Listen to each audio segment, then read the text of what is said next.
Guardians of the Galaxy Volume 2. Jadi film ini adalah sequel dari film Guardians yang dulu bikin banyak orang terkejut karena film yang entah dari mana ini bisa punya cerita yang bagus dan banyak humor yang menghibur. Ya, sejak saat itu saya jadi mikir kalau Marvel bisa bikin film apa aja jadi bagus. Nah, apakah sequelnya semenarik itu? Enggak. Ceritanya juga menurut saya nggak lebih bagus dan humornya memang banyak dan khas Guardians banget. Tapi kuantitasnya yang banyak nggak bikin saya terlalu terhibur karena banyak yang terkesan dipaksain. Ya contohnya kayak ada satu sesi humor yang kayaknya udah kelar sesi humor itu, tapi ternyata beberapa menit kemudian masih dilanjutin lagi. Dan menurut saya humornya udah lumayan kering sehingga kerasa agak garing gitu sih. Terus ada juga beberapa bagian yang serius dan mungkin lebih bagus kalau langsung di-cut aja biar feelingnya lebih kerasa. Tapi tahu-tahu bagiannya harus diakhirin dengan humor. Jadi seolah mereka mau ngingetin kalau film ini memang pengen bikin orang ketawa tapi ya rasanya terlalu dipaksain aja. Memang sih jiwa utama dari Guardians of the Galaxy itu memang ada di bagian humornya dan mungkin saya aja nggak terlalu nangkep. Tapi kalau 40 menit bagian awal film ini semuanya diisi humor sampai alur cerita utamanya nggak kebaca, mungkin mereka berusaha terlalu keras.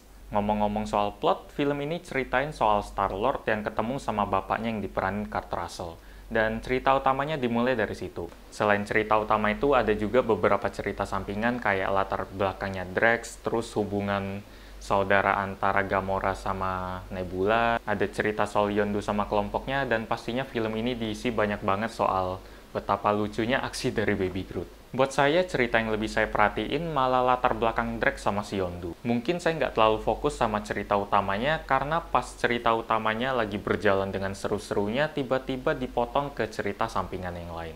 Terus balik lagi pas ceritanya udah agak reda, terus balik lagi ke yang lain. Dan menurut saya editan kayak gitu bikin film ini jadi kerasa setengah-setengah. Bagian favorit saya di film ini adalah bagian endingnya yang penuh warna tapi bikin agak nyesek juga sih.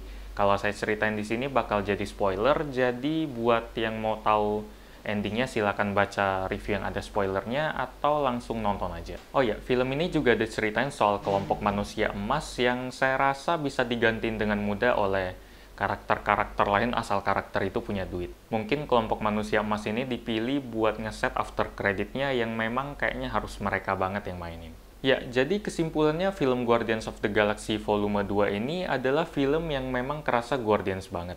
Isinya penuh humor dan kerasa kepisah banget sama film-film Marvel yang lain. Walaupun masih dalam universe yang sama. Sayangnya saya nggak terlalu enjoy sama humor-humor yang ada di dalamnya, soalnya kerasa agak dipaksain, terus alur ceritanya juga loncat sana, loncat sini. Tapi untungnya alur cerita yang menurut saya agak kacau itu masih bisa diselamatin oleh ending yang keren dan tentu saja aksi dari Baby Groot. Untuk Guardians of the Galaxy Volume 2 ini saya kasih nilai B-. Demikian review saya untuk Guardians of the Galaxy Volume 2. Apakah Anda punya pendapat yang beda atau malah pendapat Anda sama kayak saya kalau Guardians yang kedua ini nggak semenarik yang pertama? Komen aja di bawah. Terima kasih sudah menonton dan kita ketemu lagi di video selanjutnya. Yuk!